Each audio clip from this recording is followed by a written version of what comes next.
everybody. Welcome once again to another edition of BTL, the Day 4 version with our man Frank Scalish right here on a Thursday. Frank, how you doing, man?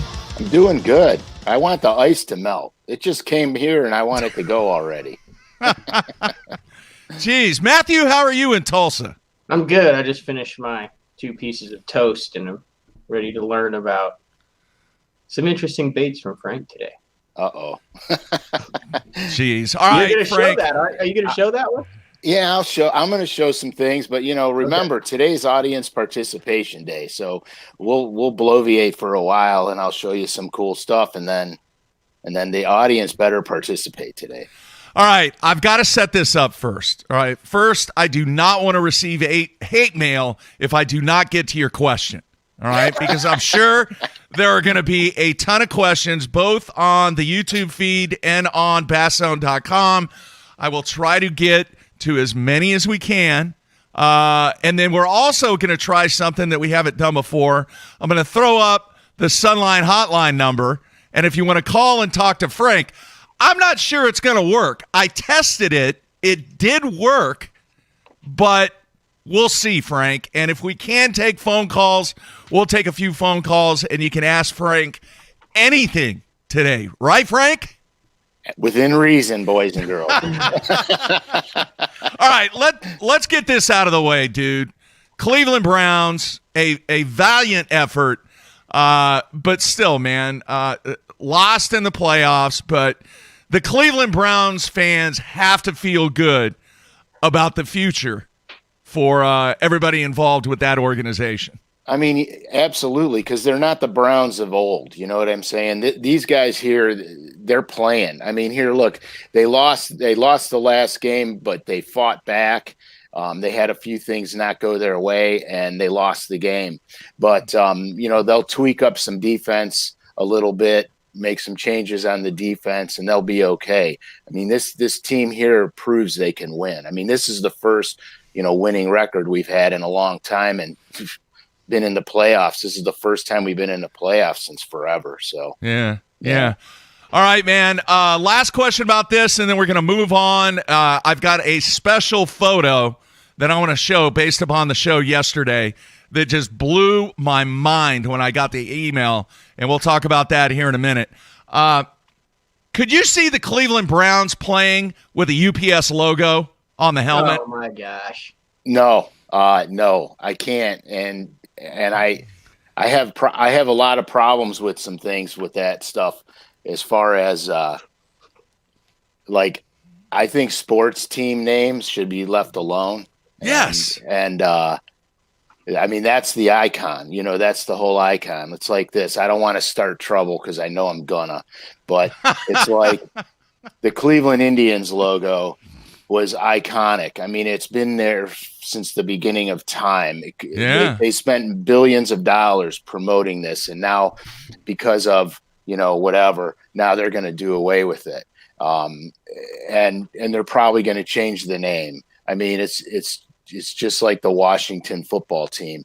The sport teams don't mean any offense by anything, but their names have to be, they got to be rugged. They're sports teams. They got to be, you know what I'm saying? And I just think we get carried away sometimes with things that, I don't know. I get it, man. I get it. All right, folks, give me 5 minutes, and then we're going to jump to the questions with Frank. The other thing I want to ask you is, what do you think, not the most iconic, but what is a logo in the bass fishing industry, not professional fishing, just the bass fishing industry, that is one of the iconic logos of all time?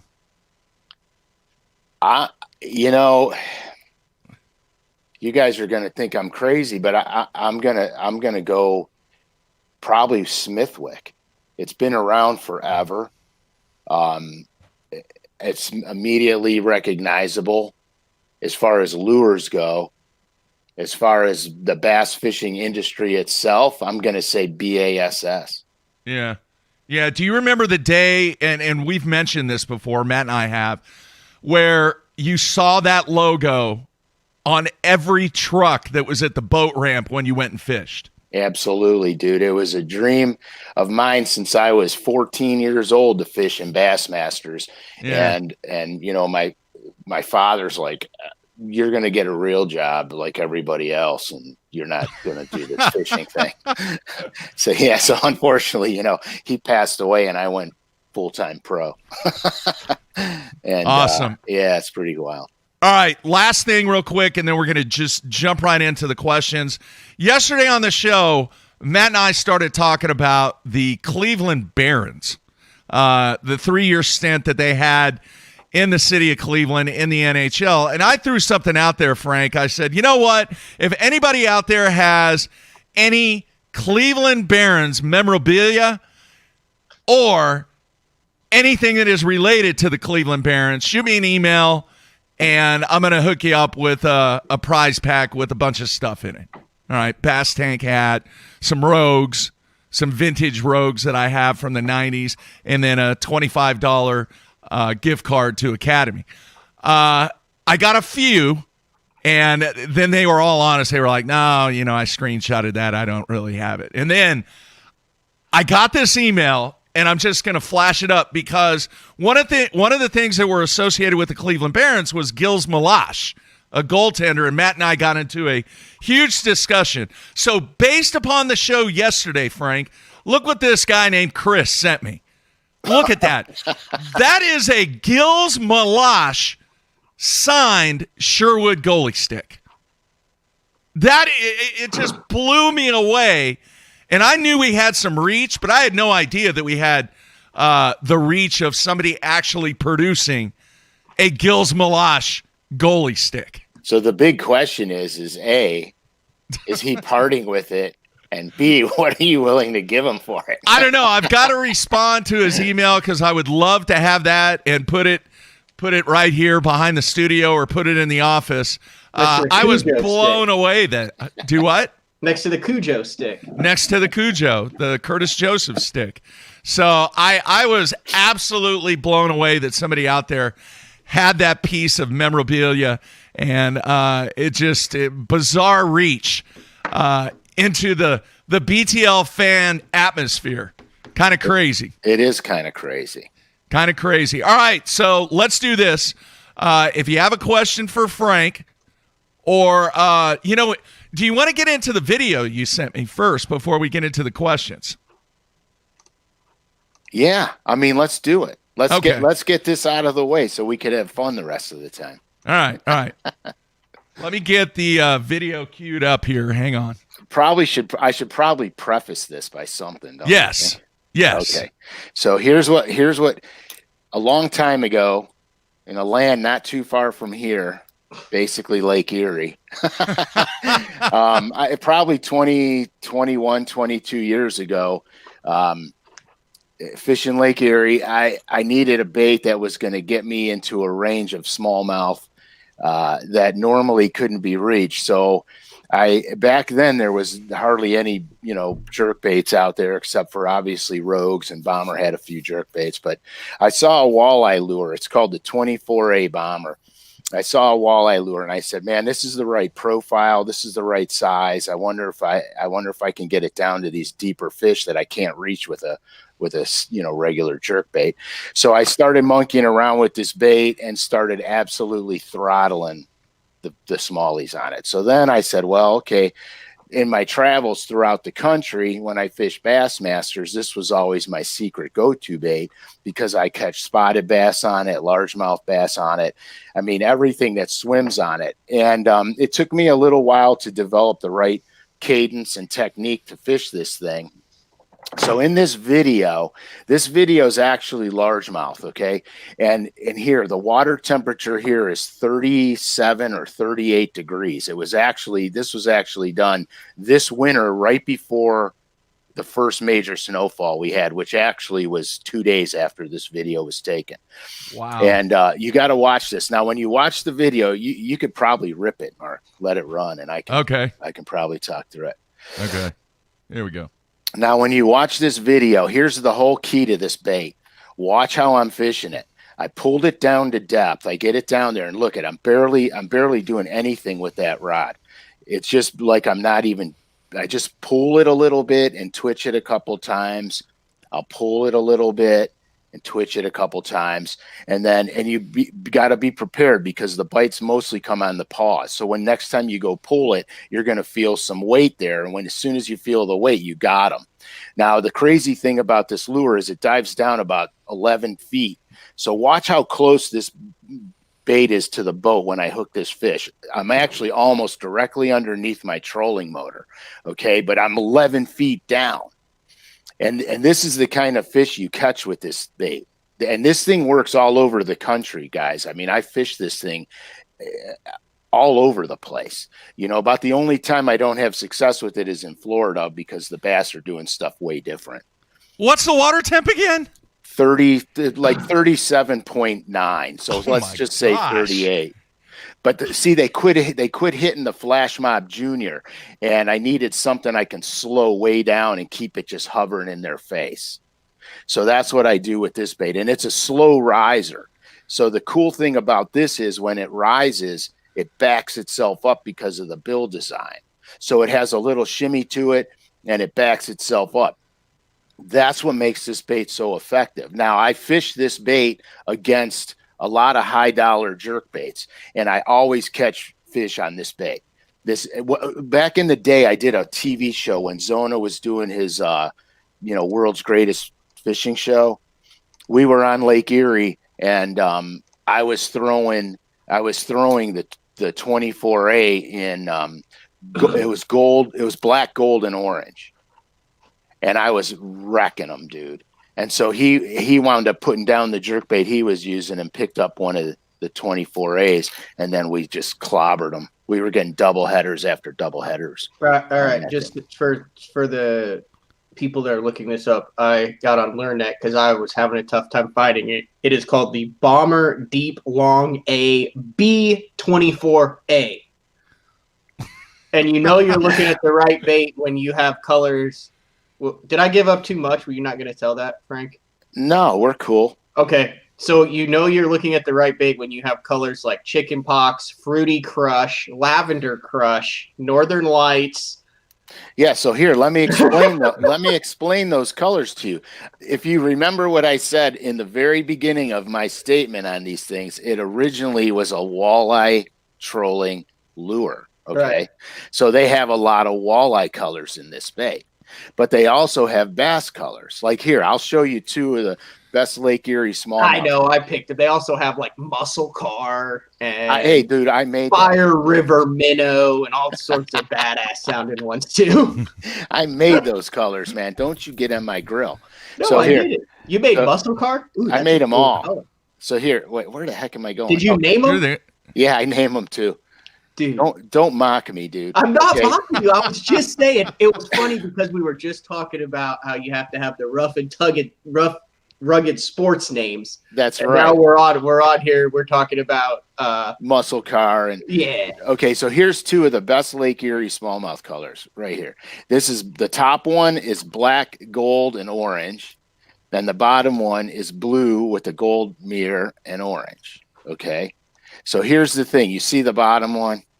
I'm holding the bottom one. To make it rise slower, if you see that hook, the middle hook, you see I got lead wrapped around it. It's real easy. You can go to the fly shop and you can buy, 0.030 lead wire, and you wrap it around. I wrap around 15 times on that center hook. If I want to slow it down even more, I'll wrap the back hook too. Can you wrap the back hook right now? Because I've seen that. Does that get way off base of where you wanted to go? But I've seen the wrap hooks, and I've never actually watched it do. No, I can do it. I can do it. I mean, does it take forever? Or? Yeah, it takes an hour and a half.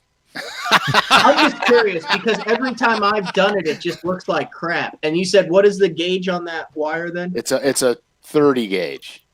So the trick, you guys are never going to see this, but the trick to this, and I don't have my glasses on, so I can't even see it. But here, I got it going. Okay. Don't hurt yourself. No, I won't. So did you go through the eye of the hook? No. Basically, this is crazy. But basically, what I did was I just looped it and held it with my hand. Yeah, and then I see what you're doing. Anyway, then I just wrap it around the hook shank so it's nice and neat. And then then I'll just get my scissors and cut it. Now, here's the other thing. Before I fish it, what I do is I just put a drop of super glue on the top threads and a drop of super glue on the bottom threads, and then it'll stay on. And here, look, all I'm doing with that is I'm controlling how fast it rises. That's all I'm doing with that.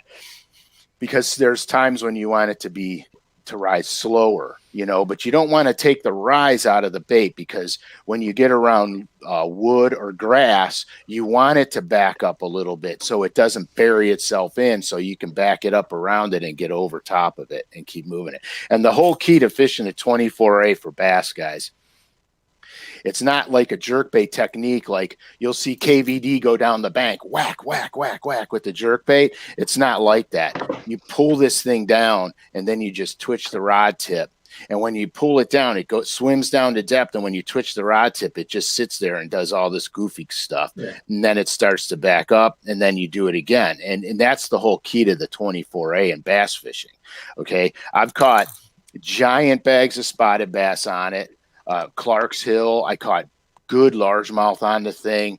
In fact, at Clark's Hill, one Bassmaster event, I'm in a big giant pocket, and I'm fishing deep, isolated grass clumps. So the grass clumps were in like 12 to 15 feet, and I was throwing the 24A. I was using a color they used to make back then. It was Table Rock Shad, and Ike and Ellie was on the other side of the cove for me, but it was a big giant, creek pocket. So he was way the hell away from me. And I pumped that thing down and I twitch.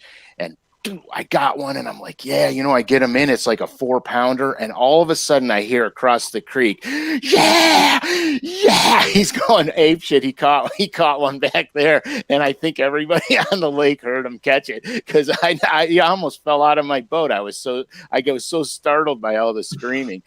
But this 24-8 is effective. And like I said, every lake I've been in across the country, I smash them at Amistad on it. In California, I catch them on it, all the way to New York and the smallmouth lakes up here. So it's a cool little bait. It's incredibly overlooked. I'm going to start working on some colors for this thing. I think I want to do some bass stuff in that and see what happens. So the way you're fishing it or describing it, I guess the first time I saw it work that way would have been the 2013 Classic, the one that Cliff Pace won. But if you remember, both Hank Cherry and Ike and Ellie were kind of feathering their jerk baits, and they were both in the mix in that tournament where they'd pull it down, and then you'd see them just use a soft rod tip and just kind of feather the bait and then pull it. And then just, if you will go back and watch that Classic, that's exactly how Hank was. There wasn't that aggressive do and pause. It was get it down, do kind of pop it. Right. Bit. So that's the exact way you want to fish this bait. It's the most effective. Frank, already the questions are coming in about this bait. 2 questions. All right. The first one is what is the setup for using the bait? Okay. Here's the thing. I always start on this bait. The warmer seasons, I throw it on 12. As it gets colder, I go lighter. So in the wintertime, I'm throwing it on 8-pound fluorocarbon and 10-pound fluorocarbon. Okay. In the summertime, I'll throw it on 12 and 10. It just depends how much deeper I need it to go. If I see the fish are out of reach, I'll lighten up the line to get it in reach. But if I'm fishing it in heavy grass or cover, I'm going to stick with the 12. And I'm using a 725, so it's a 7-foot 2-inch medium heavy. Oh, that's a pretty hefty rod for a jerk. Yeah, but it's a super fast tip, so it's all tip action. I got you. When I set the hook on these fish on this jerkbait, I don't do that. I lean into them, and then the rod takes care of the rest.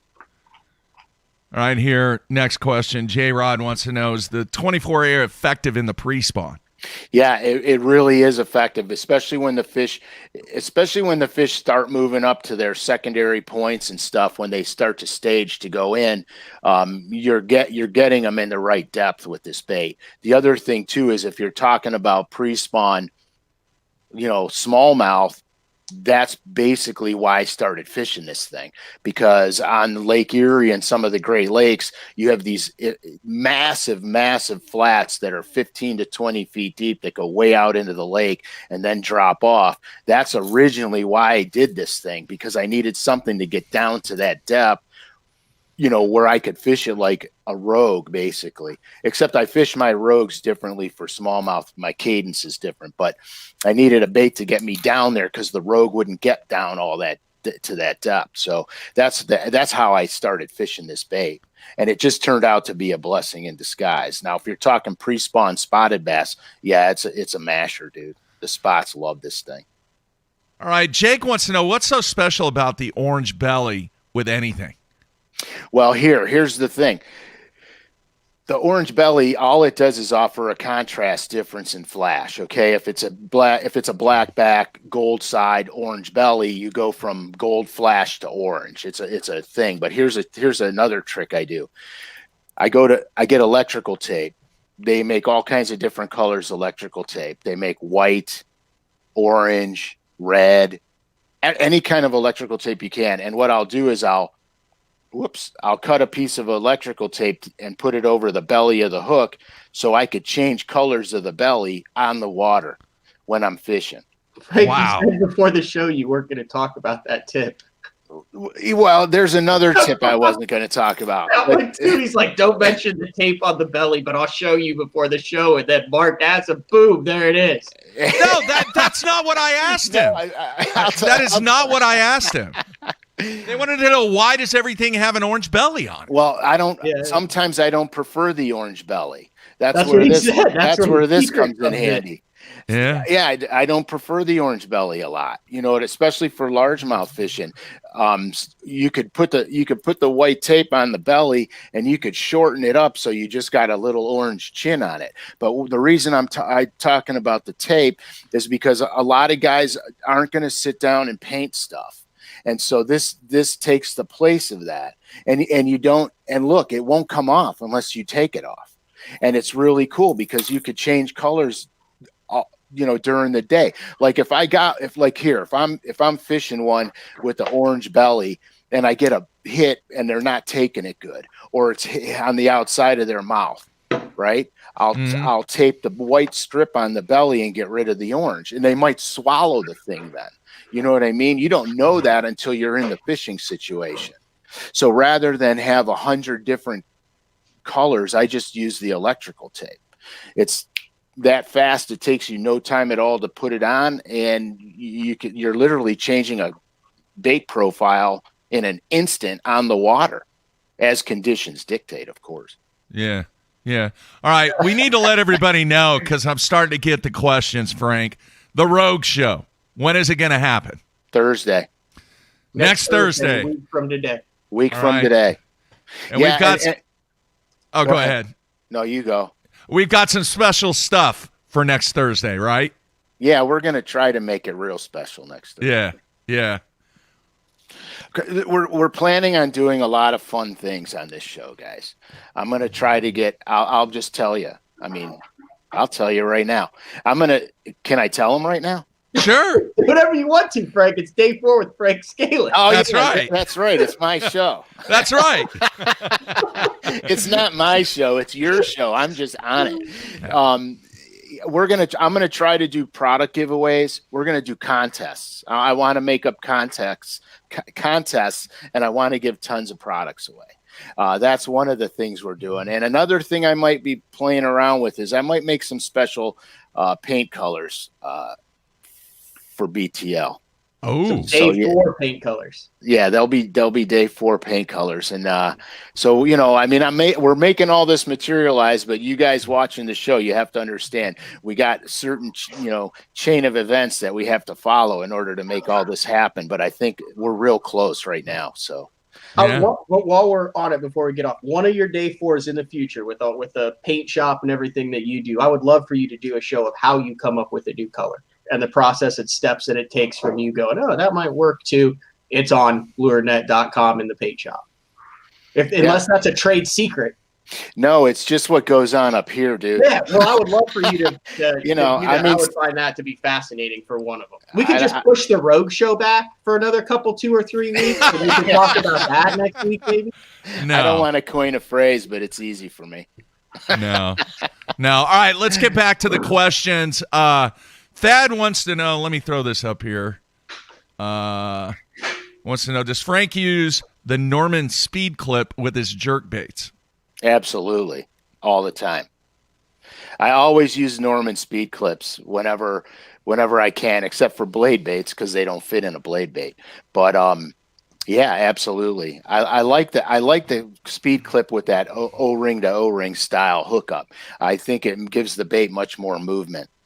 So you'll always, if you see me with a clip, dude, it's always a speed clip. All right, man. On yesterday's show, a lot of discussion about scent.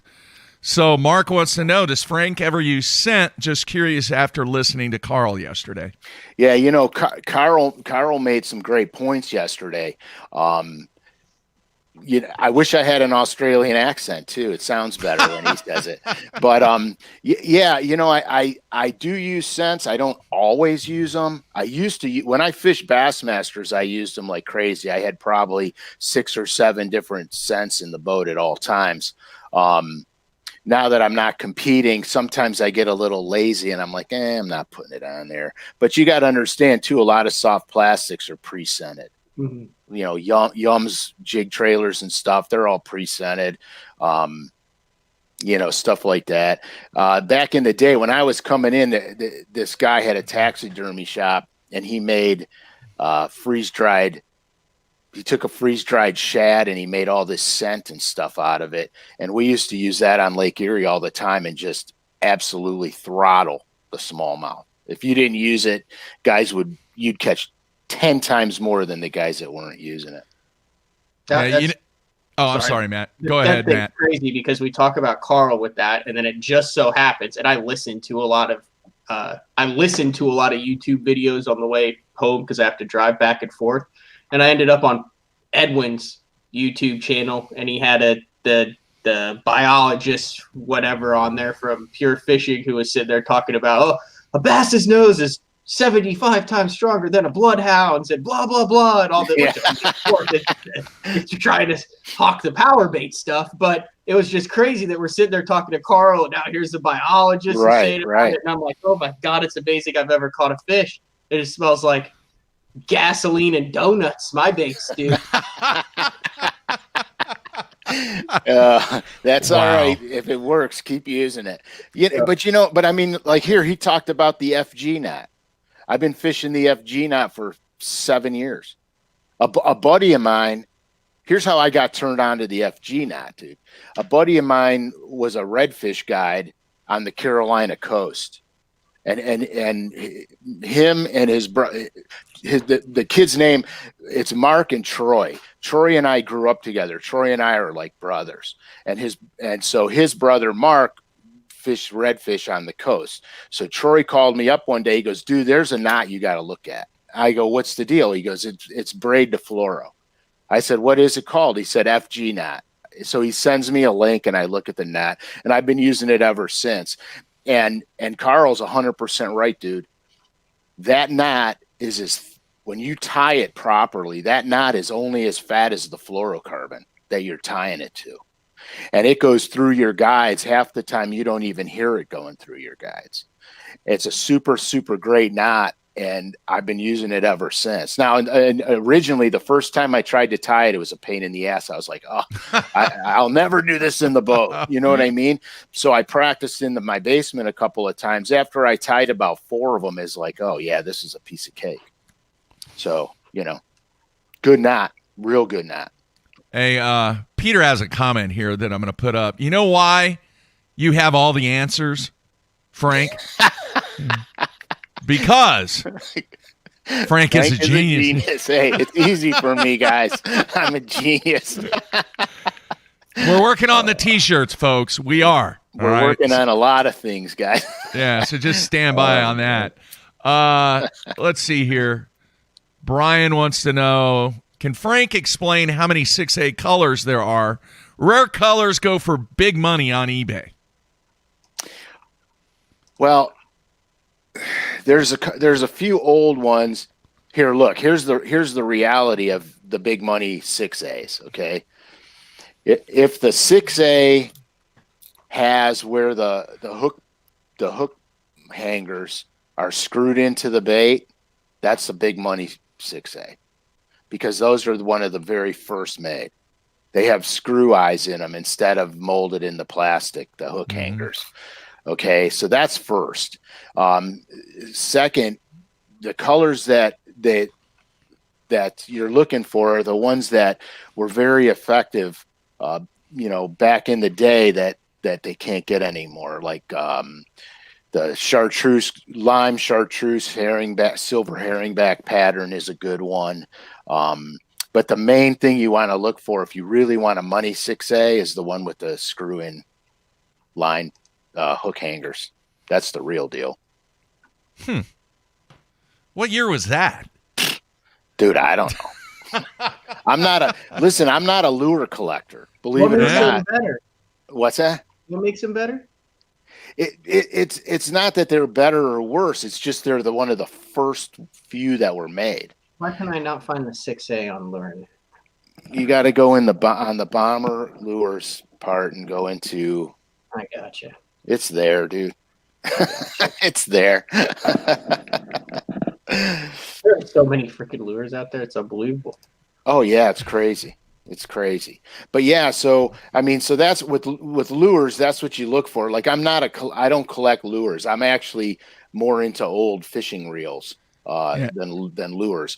But you just look for the things that set them apart. Like when they switched. You know what I mean? When they took the screw-in eyes out and went to molded in hook hangers and stuff like that. Those are your separations. Because everyone has it. Isn't there a fat-free shad deal too? Like the bubble wrap packaging? No, the fat-free shad, dude, is the suspending fat-free shads. That's the one everybody tries to get now. They haven't made them in years. I've got a bunch of those. I've got them in like a glow-in-the-dark color. It's like a matte finish with like pink and chartreuse and gray and stuff on it. Oh, and you're making fun of my walleye colors in the 24A? I'm just saying. I've got some suspending fat-free shad. It says suspending fat-free shad, and I think they're like a glow-in-the-dark version or something. They're not glow-in-the-dark. It's just fluorescent matte. Oh, okay. Fluorescent matte finish. Not fluorescent matte, but fluorescent matte finish. Like an MAT. There you have it. All right. A couple people are saying it was early 70s, or no, in the 70s, early 80s. It's very possible. Yeah. Thanks for helping me out, guys. See, some things do some things do stump the genius. Yeah. Dave wants to know, can you use suspend strips instead of the wire? Oh yeah, absolutely. Yeah. You just make sure you balance the bait out, because what I like to do is I want the bait to stay horizontal. I don't like this stuff and I don't like this stuff. I want the bait horizontal. So when you stop it, it stops and stays like that. Interesting. A couple of people want to know, have you ever thrown the 24 on Lake Gunnersville? Yeah, I have. Really? Yes, I have. I throw that bait anytime it's applicable. Okay. I even throw it in the summertime because you could fish grass edges with it. Phenomenal. It's a phenomenal grass edge bait. Yeah, I'll work it a little more aggressively. I mean, I still pull it and twitch it, but I just do it faster. You know what I mean? Yeah. Yeah. Let's see here. I'm trying to go back and forth now, trying to go to the Bass Zone feedback. Somebody had a St. Clair question. Hang on here. Good grief. Oh, they're diving into the goods, man. Yeah. Well, I know a couple of people wanted to know if you still guided on Lake Erie. No. Okay. No. I would like to say yes, but no. Okay. All right. Here it is. No Robert. interest in doing it? Excuse me? No interest in doing that again? Nah. All right. Robert. Go ahead. Robert in Ohio wants to know, can you give me one tip for St. Clair, you go there for the first time in May. Well, you're going to realize something that all the fish in St. Clair, St. Clair is a really good fishery. Probably one of the only fisheries that I've fished where you could literally shut your boat down anywhere in the lake and have the opportunity to catch a smallmouth. But when you're going there in May, you're getting ready. They're all just getting ready to pre-spawn. So basically, I would strap on some, yum dingers on some wacky rigs or Nico rig or Ned rig and get on the outside edges of the grass and start there. And even jerk baits. I mean, it's a crazy place to fish. May, you're going to come into contact with fish in just about anywhere you go in that lake. All right. Good grief. Poor Mark. He's getting overwhelmed by all the calls. I know. We're going to try. I'm trying to get the Sunline hotline number to scroll across the bottom of the screen because I'd really like to see if the phone system will work with Frank in Cleveland here. Oh,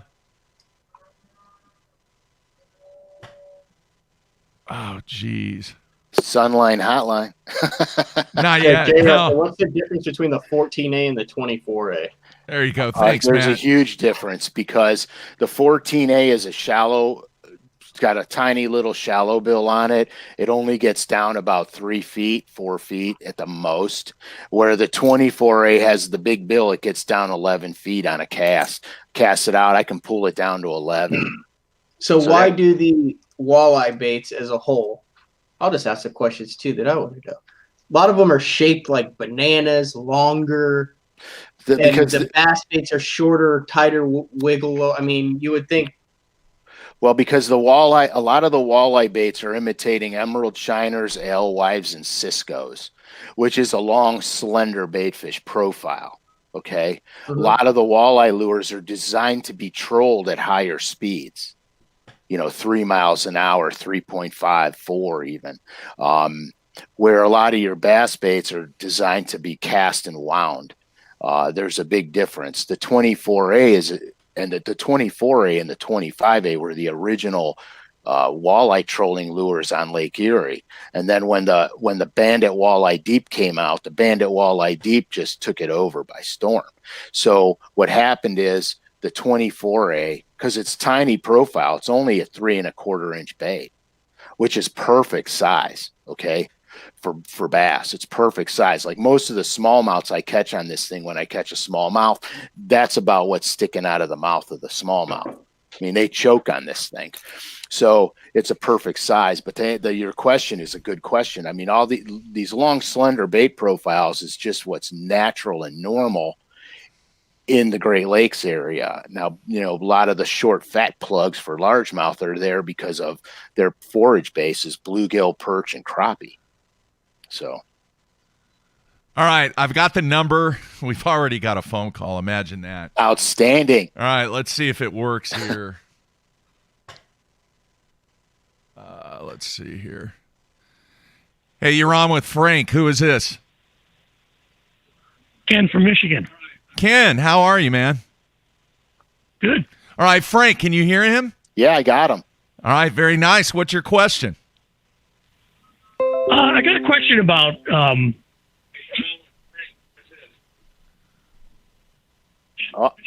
Yeah, turn the volume down on your computer or whatever you're listening to us. I lost him. Yeah, he's getting. Yeah, sorry, He's getting feedback. So my question's about driving in big water. I got a Lund Pro V Bass. Frank, you've talked about that boat on the show before. Dude, Great big water boat. I got a 4-blade prop.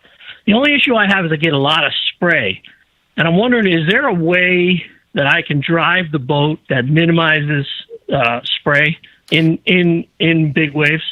Yeah, there is. Okay, first of all, you have to realize if you have a crosswind that's blowing across the bow of the boat, there's nothing you're going to do about the spray because it's mostly wind generated. If you're getting spray just under rough conditions without the wind blowing it over the side of the boat, you probably want to get more of the nose of the boat out so the wave's hitting farther back in your boat, then the spray goes behind you instead of in front of you. which would indicate a little touch of the trim could help that. Don't trim it way up. Just touch it with your thumb on the trim gauge until you start to feel that the spray is now starting to get behind you. All right, there you have it. Good question. All right, it works. There is a small issue with it. That's something I got to work on, but we got a test call in there, Frank. Now I know what to do. And it was a good test call. It was a guy from up north on the big water. So there you go. Here's the situation, all right, with the phone call. We'll take one more. You can ask the question, but the problem is the caller can't hear you, Frank. You can hear them, but they can't hear you. So I'll set it up because they can hear me. All right, let's go to the phones. Hey, you're on with Frank. Who is this? It's Leighton from North Carolina. All right, Leighton, you can hear me. If you have a question for Frank, go ahead and ask it, and then hang up and then listen to what his response is. So what is your question? He was talking about scents earlier. I wanted to know if he thought that stuff like sunscreen on your hands affected how bass bite. All right, thanks for calling, man. I appreciate it. Thank you. Right. Bye. All right. Here's my thing with sunscreen. I can't stand it. I don't want it on my hands. I don't want it on my carpet. I don't want it on my lures. I can't stand sunscreen. That's pretty clear, right? But you used it though, didn't you? Before we had all the sun resistant stuff and all that. You never used it, Frank? No, dude, I'm Italian, man. We don't burn. No, I didn't. I really don't want that stuff on anything I touch fishing wise. And I have buddies of mine that I fish with that put that stuff on like, I don't know, like they're supposed to bathe in it. And I'm like, don't touch any of my stuff. I don't want it on anything. Now, here's the thing you can do, though. You have the buffs, the log sleeves, the sun gloves, all that stuff. So the only thing I'll put it on is my feet. And I'll put the spray on in the morning before I even go fishing. But this is a little tip. So when I put the sunscreen on, obviously I do the buff and all that stuff too because my whole family gets skin cancer.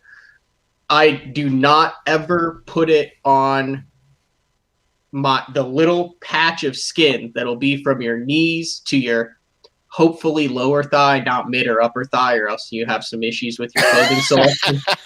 But listen, if you put it on that, I have found as you are driving, your hands naturally rest right there. Yeah. So then you get that part of the sunscreen, even though it's not on your face or anything like that, you spray it. So you're like, I mean, there's nothing worse than just a roasted inner thigh after you've been idling all day. Oh, yeah. But that's the worst freaking place. So that's why I tend to wear, you'll see I wear a lot of board shorts and stuff because that covers that area. And then I don't have to put sunscreen there, which then gets on my hands. Right. Then I wear long shorts, too, that go down that far because I can't stand it. That when you're idling around looking for structure, like a lot of times I'll idle around for hours, especially if I was practicing or if I'm on a new body of water. And it's always the leg that's in the center of the boat that gets smoked. And it's like, holy crap. You get out from under the console and your one leg looks like a lobster. It's like, oh my God. But the spray stuff, it might be Neutrogena or something. They make the spray stuff. Like you can get SPF 80. Dude, Yeah. I get a can of that stuff, and that's how I spray my feet and my legs with, and then just use all of AFCO's wonderful sun resistant clothing. I know. The only place the only place I ever really put it is right here. Yeah. Because of that, with the dark glasses on and the thing, it's like, and you burn your face to death. But that's about the only place I'll put it. I don't even touch the stuff. Dude, we got to get you hooked up with some sun resistant stuff, Frank. That's not good. Oh no, That is terrible. Terrible. That's too old school, dude. We got to get you that's safe. not good. We gotta get you safe. Hey, by the way, Frank, you know what his feet look like with sunscreen and flip-flops? It looks like a rack of ribs on the grill. Oh yeah, I mean, they're disgusting. I got an OnlyFans account just for those feet. Oh my gosh. that happens to me too. I get all the marks from my sandals tan, and then everything else is white. I look like Tony the Tiger. All right, let's do this. Jeffrey What? is the banana boat. It smells like frickin' Miami. when you're in the boat fishing? No, I did. No. I do Neutrogena. It smells like South Beach. SPF like Jersey 9,000 Shore when you're is what I fishing. use. No, I don't use the banana boat. All right, let's see if we can take another phone call here. Hello. Hey, who is this? Hey, this is Jim from Michigan. Jim, all right. Do you have a question for Frank? Ask the question because you will not be able to hear his response, but you can listen to the show because of the delay. So what's your question? Okay. Okay. Up fishing in big water still on a nitro bass boat. I've listened to the shows about the 3 and 4 blade props. Is there some kind of generality as far or a conversion chart if you have a 3 blade prop and you want to go to a 4 as far as where you should start in size? There's not really a conversion chart, but if you have a 3 blade and you want to go to a 4 blade, usually you drop down a size because you're adding another blade, so you're adding more to push the water. So you drop down one size. So if you're running a 26, you go to the next size lower. If you have any questions about it, what you really need to do is call Todd at Hydromotive Engineering. Yeah. That's really what you need to do. And we're going to get Todd on the show here in the coming months. Definitely. We had him on last year. It was one of the best shows we did for all your prop and setup questions. So we'll get Todd back on the show very soon. What's the earliest I can get up there where you have water to where I can get Todd, have the cat just dialed in? Well, it could be, April. Oh, really? Yeah, That's March, soon. end of March, April. Really? Because that's got to happen. Oh, it has to happen. But, I'll tell you when the lake's open, when the water's open. Well, I was just curious if I was going to have to wait like half the year since you guys. No, dude, this isn't the Arctic. It's Ohio.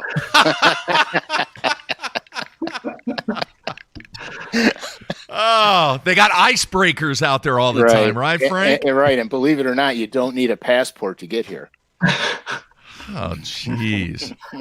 Wow. All right, a lot of people want to know. They're stuck on this scent thing, Frank. Okay, what is your favorite scent? I'll use the Yum scents. They're good. I use them. Basically, I like the bottle they're in, and they don't stink too bad. Like if you get it on your boat carpet and stuff. Back in the old days, I used to use this freeze dried scent that a guy named Coolis used to make. It was a freeze dried scent of actual crayfish and shad and stuff, and that stuff stunk, dude. When it got hot out, it was like you were driving around in a fish cleaning shop. But Bang's pretty good. I don't have a personal preference. Like I can't say this is the one I use exclusively. Yeah. But scent is good. It works. I don't put it on my crankbaits though. I do not scent my crankbaits or my spinner baits. I'll put it on a jerkbait in the winter. They make that little KVD stick, and it's like chapstick, and then you like put it in your pocket so it gets soft. And I'll put it a little bit on the sides of a jerkbait because it's sitting there, and if they're hitting it on the paws, sure, I'm sure it works. I just don't put them on my crankbaits. Yeah. All right, here's an interesting question. Let me throw it up on the screen. You guys are always talking about patterns and seasons. How much different is it in Southern California where the water temp never gets that cold? The spawn's probably going on right now, isn't it, Frank? I would imagine. They're already looking at it in Florida, and you should be on the same latitude. Your seasons you're still going to experience seasons, okay, but you're not going to experience a true winter like the guys, in the central part of the state. So you're not going to have a true winter, but you're still going to have seasonal patterns. The thing with you guys is in your winter season, your fish aren't going to gang up as much. Like up north in the winter season, all the fish, man, they just walk and they occupy such a small area in the lake that when you come in contact with these fish, you're in contact with tons of them because they're not occupying all the water column anymore. So you guys have it a little more spread out. You don't have that true, let's throw the blade baits, let's get the, A rigs going and stuff where your water temperatures are getting into 30s. You don't have that. Interesting. Have you ever fished in Southern California, Frank? At any of those small lakes that they have there? The only places I've been are the Delta and Clear Lake. Huh. Yeah, that's the only places I've actually really fished in California. All right, Dave wants to know, favorite all-time bait that you like for mid-40 water temps on a grass lake post-spawn? Oh, I'm sorry, not post-spawn, post-frontal conditions. I was going to say, if he's post-spawning in 40, man, he knows something I don't know. No, I read it wrong. I'm sorry. I get these favorite bait questions a ton, and my pat answer to that is anything I'm catching them on at the time is my favorite bait, and that's subject to change in 3 casts. So I like the jerk baits. I like the suspending jerk baits, the rogues, the 24As. The way I fish them, I like that a lot. Cold water conditions, is it spring cold or is it winter cold? I mean, are we dropping water temperature or are we gradually increasing water temperature? This is what I don't know. So here's what I'll say.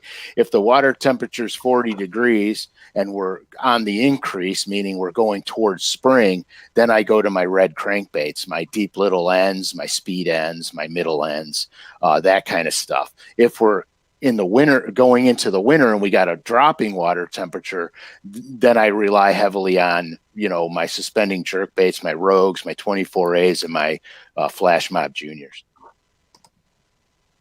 Very nice. Scott in Virginia wants to know, what is your setup for a Ned rig? Okay, it's pretty easy.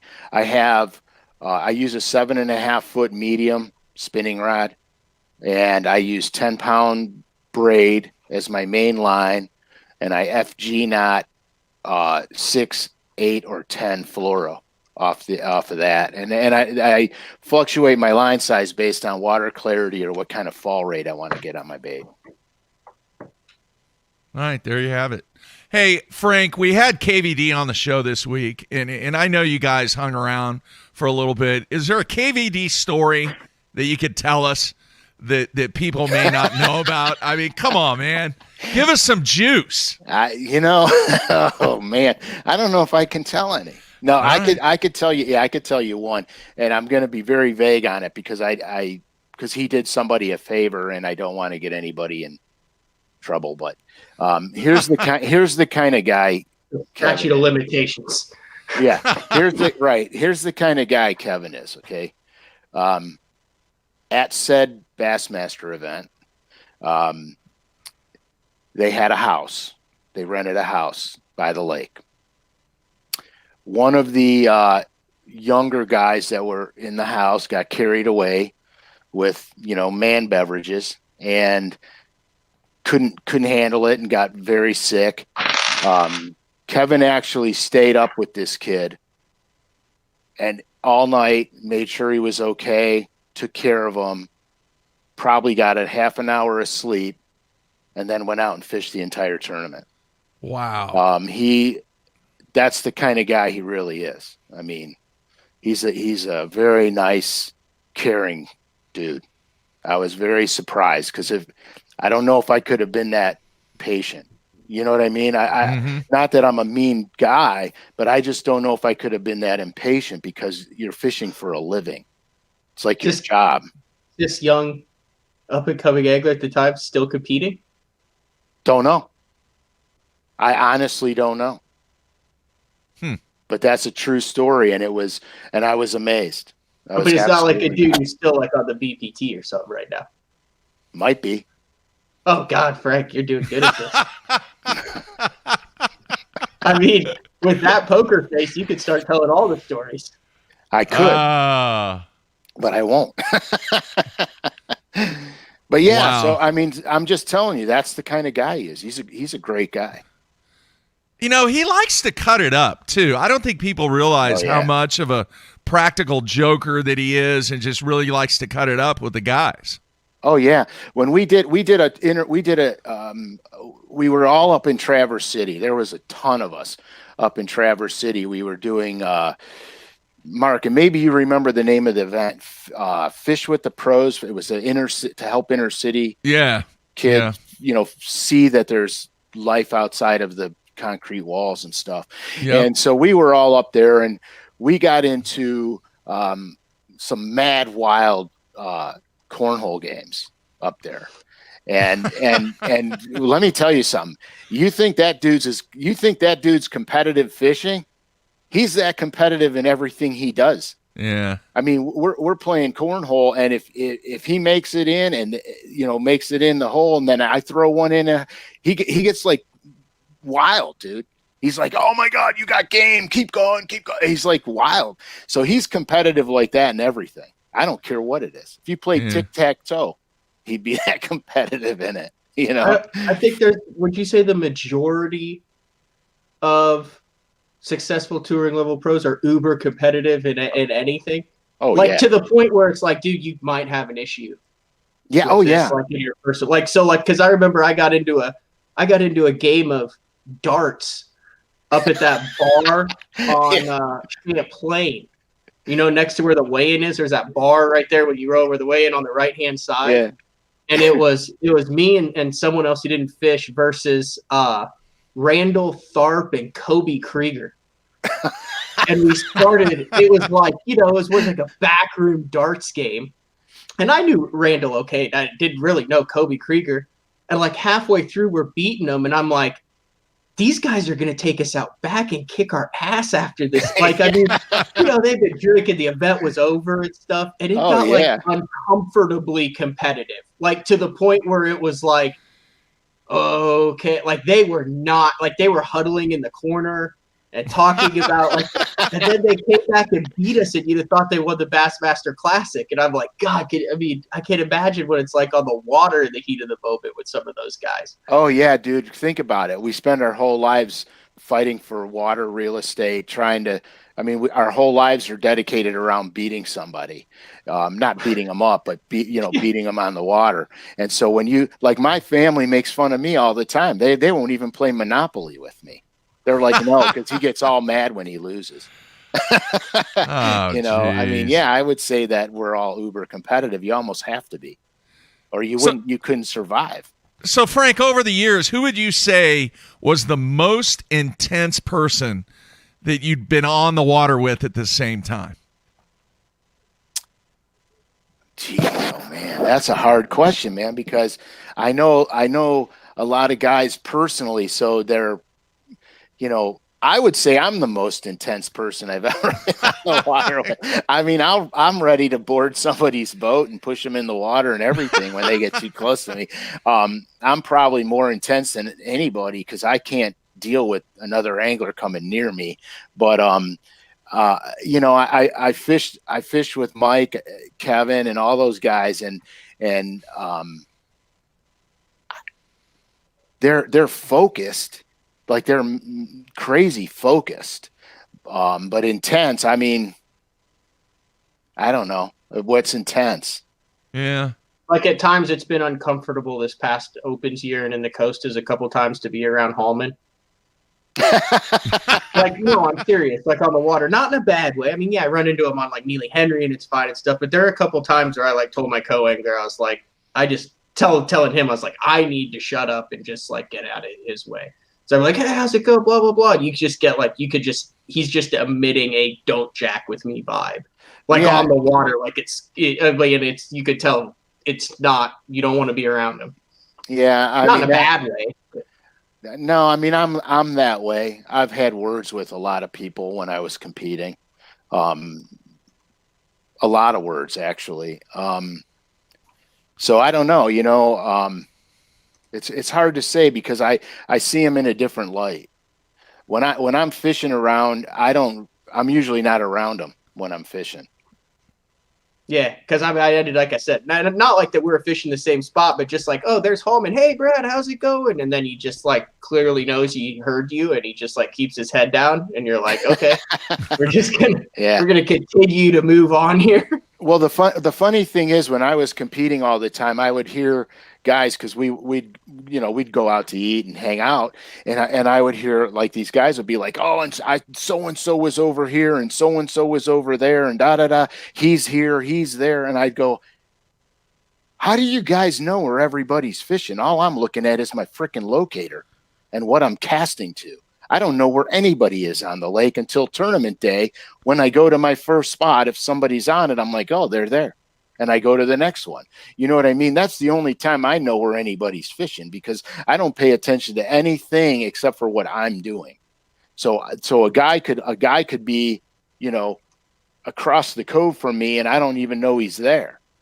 So it's when they come up on me that I know they're there, and then I'm going to have a problem with that. But if I, so I don't know how these guys see everybody, because I don't see anybody when I fish. All I care about is what I'm doing. Unless somebody pulls up on me, then we got a problem.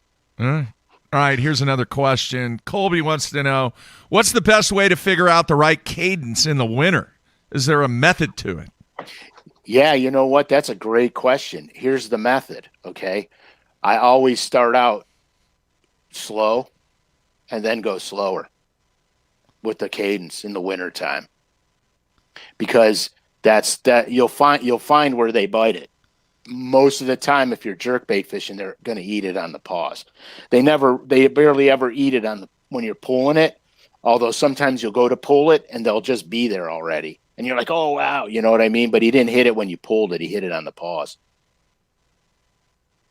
You got any more drinking stories from the Elite Series, Frank? Yeah, see here, look, Brian, there it is right there. More drinking stories from the Elite Series days. Yeah, sure. Let's open that can of worms, shall we? I mean, I do know of a maybe current, maybe former pro who did his VRBO. He would sleep on the floor if he had been drinking, because he got tired of buying new futons and beds for the VRBO owners.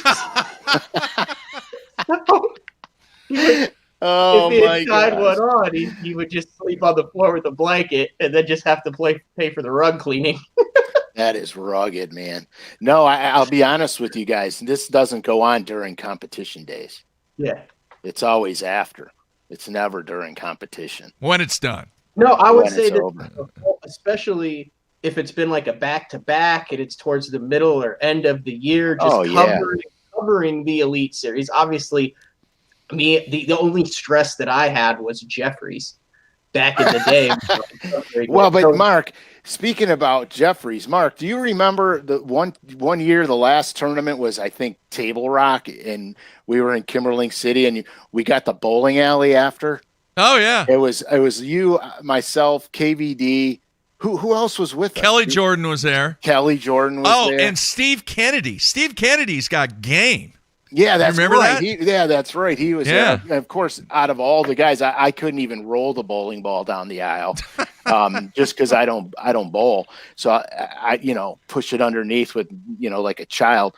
Yeah. But it was a lot of fun. I mean, the guy closed the alley down. We had pizza. We drank beer. It was good. Yeah. Season was over.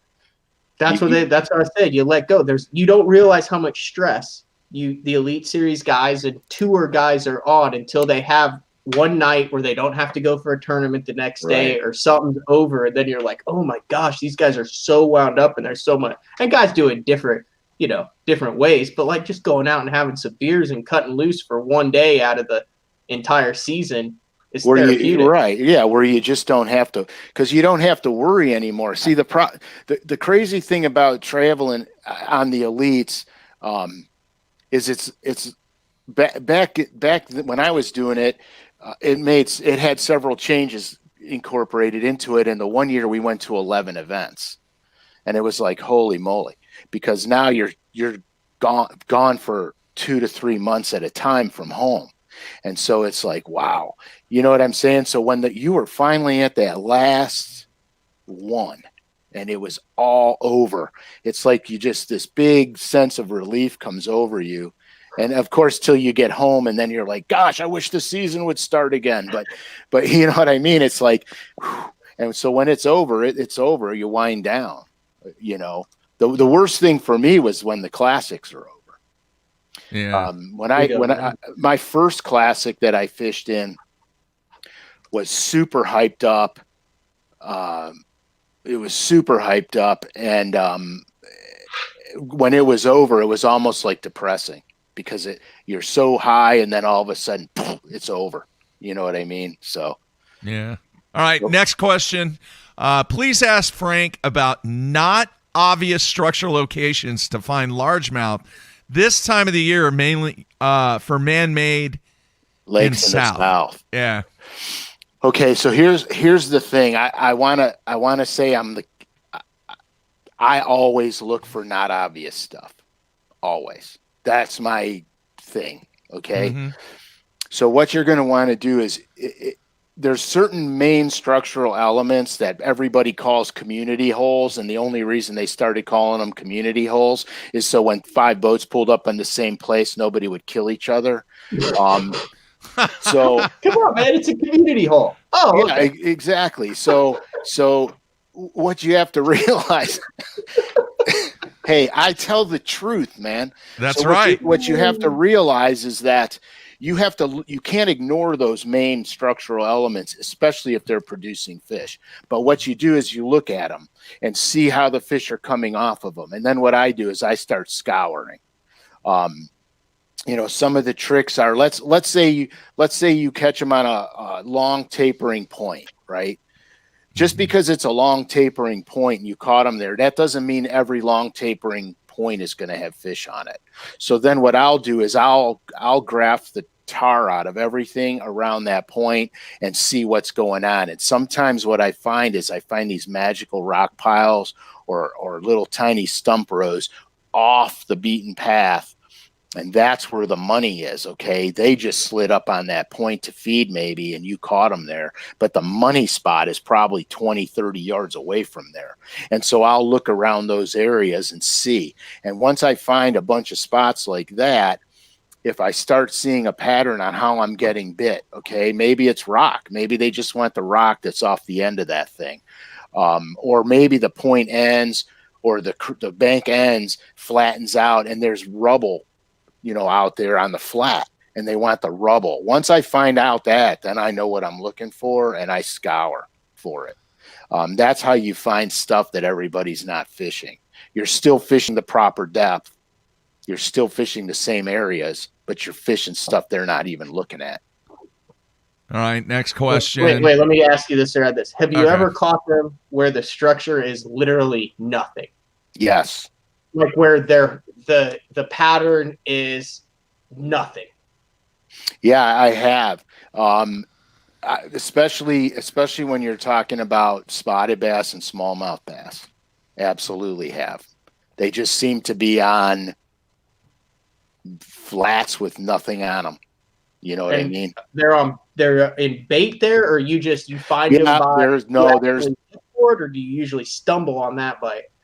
No, there's bait there, dude. Okay. They're not anywhere for nothing. Bass are never anywhere for no reason. Most of the time, if they're on it happened to me on Douglas, dude.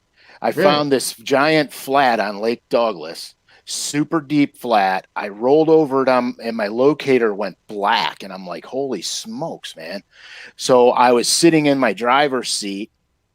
I took a 3/4 ounce CC spoon, dropped it off the driver's seat. I pumped it a couple times, and wham, I got him. I jumped up stood up, reeled him in as a big giant largemouth. I'm going, there ain't no way these are all bass. There's no way. Well, yeah, they were. So I thought I was in like Flynn, man. I was like, oh my God, I'm going to rail them in this tournament. So I did a couple other techniques on this flat, and I was catching them, doing everything I wanted to do. I was catching them. Well, this was 2 days before the event. When the event happened, the conditions changed. At the time, I wasn't sure what the conditions were. Dude, there wasn't a fish on that flat. There was not a fish fish on that flat. Well, what I found out was they were running current, and they stopped running current. And that's what I found out. And those fish just went, and when I say disappeared, I mean, they disappeared. I didn't catch nothing on them. And so, but they were there for a reason. When they pulled current, that flat connected to the main river channel ledge. Okay. And so there was bait fish all over that. When they were running current, that bait slid up on there, and all them bass slid up on there, and it was like a feeding frenzy going on. Wow. So there's always a reason they're there, even if it's nothing. All right. Peter wants to know, would Frank be interested in doing Zona's awesome fishing show? Yeah, I'm always interested to do anything with Mark Zona, man. Yeah. We had a lot of good times. I mean, he's a great guy too. All right, let's see here. James wants to know, from now until the pre-spawn, is there a water depth to focus on/avoid in the winter on dirtier water lakes in Oklahoma? Leave that question up there. Let me read that again.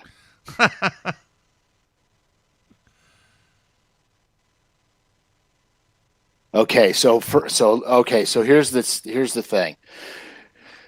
If you guys actually have winter, you actually have cold where your water temperature drops down and it'll get to the 40s. 30s. Okay.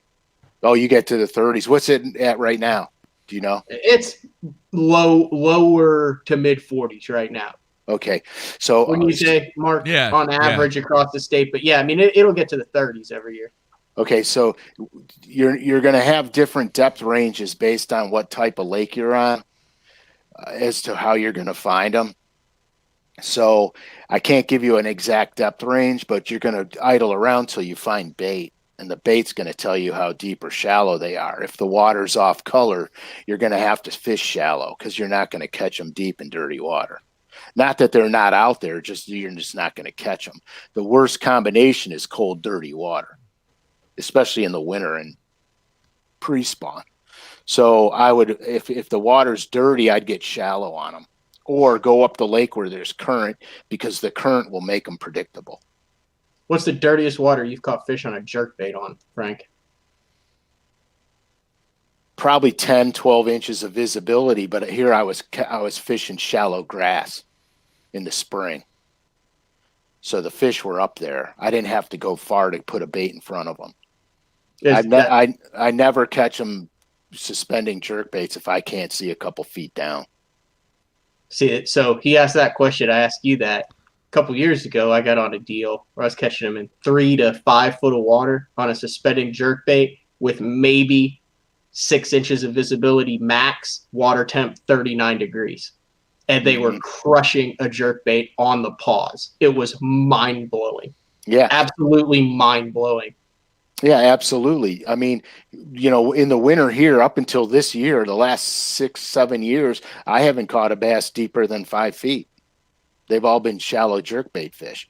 This winter was different. For some reason, this winter we were catching them all deep, but it just changes. But the thing is that, don't forget, dude, you had a 5 foot water column you were fishing in. So those bass were probably suspending 2 feet off the bottom. So you're shoving that jerkbait right in front of their face. So they don't have far to go to get it. If you're expecting a bass to travel 10, 20 feet to chase a jerkbait, they ain't doing it in the mud because they don't see it. Mm-hmm. All right, next question from David. How much is water clarity relative? Like a lake that never gets more than 4 foot visibility, do you think those fish are conditioned to always rely on the lateral line regardless of the 2 foot versus 4 foot visibility? Yeah, fish that traditionally live in dirtier water, they're accustomed to living there. So a lot of their they're not 100% sight fishers or sight feeders. Like the clear lakes, fish start to rely on sight feeding more. That's why smallmouth impoundments are crazy when they'll run down a jerkbait for 10 feet to try and get it, because they sight feed. So in the dirtier lakes, they do rely more on their lateral line and vibrations and smell.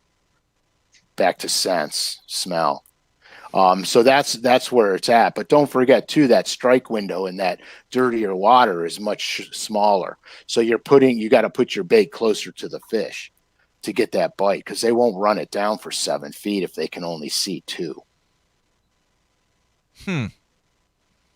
Our good friend John wants to know. Here, let me throw this up here. Hang on. How well do soft jerk baits work in the late winter, early spring? Does it matter to use hard over soft or vice versa? Well, you're talking about a different action, really. I've caught them on soft jerk baits late in the season, and I've caught them on soft jerk baits very early in the season. The only time I start really throwing the softer stuff is if I'm fishing it in and around blowdowns, cover, stuff that I can't get a regular jerk bait through. That's when I'll start fishing the soft stuff. I've caught them in water temperature as cold as 40 degrees on soft jerk baits. It just depends what you're fishing, because I wouldn't fish it in open water like I would a regular jerk bait. You can, but I won't. It's too slow. All right. Chris wants to know, where's the first place you look for spawning bass on tidal fisheries? Well, the thing you're going to have to realize with tidal waters, okay, is that they're going to spawn in areas that are still protected at low tide. So that's kind of where you're going to what you want to look for. What I look for is if you're looking on the main river system, you're going to look where there's sandbars and eddies that make a big hook, and there's a pocket of water in the back, and at low tide, the water's out. They'll spawn on those inside edges of the points. They do the same thing in the creeks. The main thing with spawning fish in tidal waters is you just got to know how far the water goes out at low tide, because you're not going to want to be looking at spawning flats that are dry every 6 hours. You know what I mean? That's just not going to work. Yeah. So that's the key to that. And then there'll be traditional spawning areas. It's just at high tide, you're going to have more water on them. You're probably not going to see them, until low tide. So if you're looking for beds, you have to just be like, look for them at low tide. It's much easier. You can see them then. And if you find the bedding areas, then you could back off when the tide is high. You could back off, and you could, throw presentations, wacky rig yum dingers or 1/16 ounce, and just let it pick its way through the bedding areas. All right. Dave wants to know, did you have any tournament rituals that you had to do before every single tournament? Yeah, I had to kill an owl. No, spotted owl. I had to kill a spotted owl. No, I don't have any rituals that I do prior, but I am very quirky. I mean, I have a procedure that I follow I do the same thing every morning. I wake up at the same time. I do the same stuff. My biggest ritual is tackle care. I want everything rigged. I want everything done. I don't want to do anything when I get off the water. I want everything done. So if I'm on a pattern really good, what I'll do is I'll rig rods for the tournament, and then I'll practice with other rods that I won't fish in the tournament. So all my tournament stuff is ready and set to go. That's probably my biggest preparation is that. All right. Matt, do you have a ritual that you go through during the opens? Yeah. I do the same exact thing every single day. Yeah. Same underwear? No. So when I get in the boat, I never put my rods on the front deck before I get to the spot. If I am in a tournament where I can use a net, I never pull the net out until I catch my first fish. And if I'm with a co-angler that I don't know, I always say, hey, here's the net in case my first fish is a big one, but I'm not going to pull it out until I get bit. I think I've only done that like once or twice. I did that once at Kentucky Lake. It did not work, where I pulled it out first. If I'm not catching them and the net's out, I will put the net up and make it like hard to access. I mean, I know, but I just feel like how many times have you been like, man, I wasn't, so I feel like that gets a bite. I don't wear the red underwear strictly because of Jeff Creed. I don't know why. That's bad. I avoid the banana thing. I don't do any banana related stuff in it. Yeah, I don't do the banana thing either. Yeah, and then when I get in the water, I take the water, scoop it up, throw it out, then run it through the hair one time, and then while the hand is still wet, do a fishy five with the co-angler, where you just go like this, where you go fishy five like that. I never knew this, Frank. Dude, I'm just happy you're not a pitcher because you'd never get a pitch off. I carry a couple things in the boat at all times. One of them is a yellow Team Daiwa hat that I got in the 1990s that my buddy Darren took a leak in and didn't tell me, and then I wore it all day.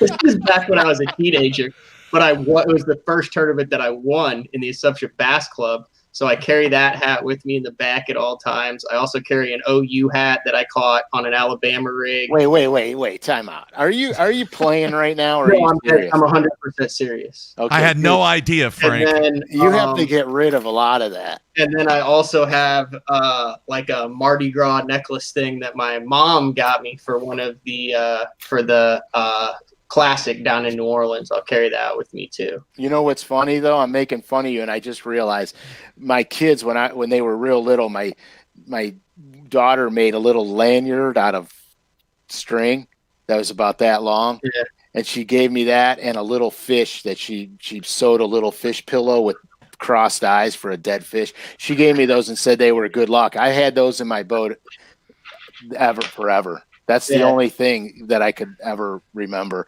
I'm not as crazy as you are. Left to right all the time. Always put the left on first. Left shoe on first. No, like you don't. Come on, you're playing. No, because in junior hockey, I fractured my ankle in Cleveland. I just talked about it while I talked about that on the show. And since then, whenever I came back, I started putting the left on because I had to put like a freaking like sock boot thing on and then tighten the skate extra tight. So I always worked my way left to right. And then if you ever roomed with me, I would rock your world, dude. I would change you up so bad you wouldn't be able to. It's just little stuff. I mean, you wouldn't find your hat. I'd hide your socks. You wouldn't find nothing. You'd be a mess, in the dude. corner of the boat.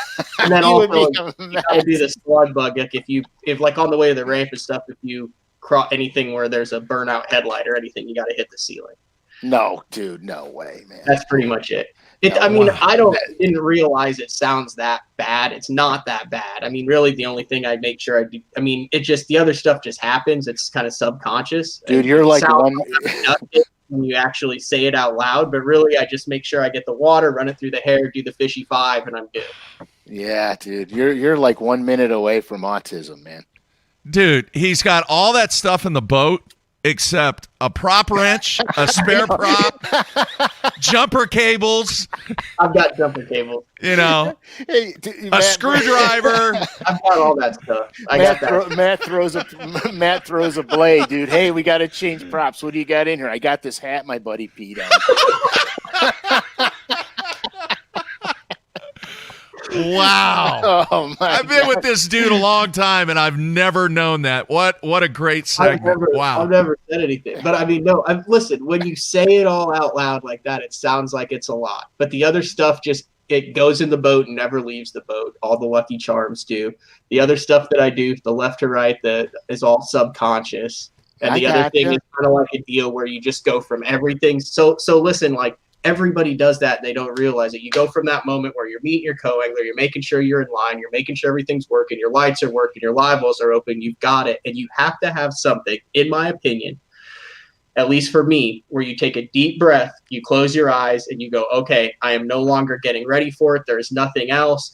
I cannot change or affect anything in my personal life, business life, financial life. I'm going to take a deep breath, and for the next 8 hours, the only thing that I'm focusing on is on the water and the fishing, and my mind is clear. So you take your deep breath, you feel the lake, you become one with it, you meld with your co-angler, boom, everything else is gone, and now you're ready to go for the rest of that day.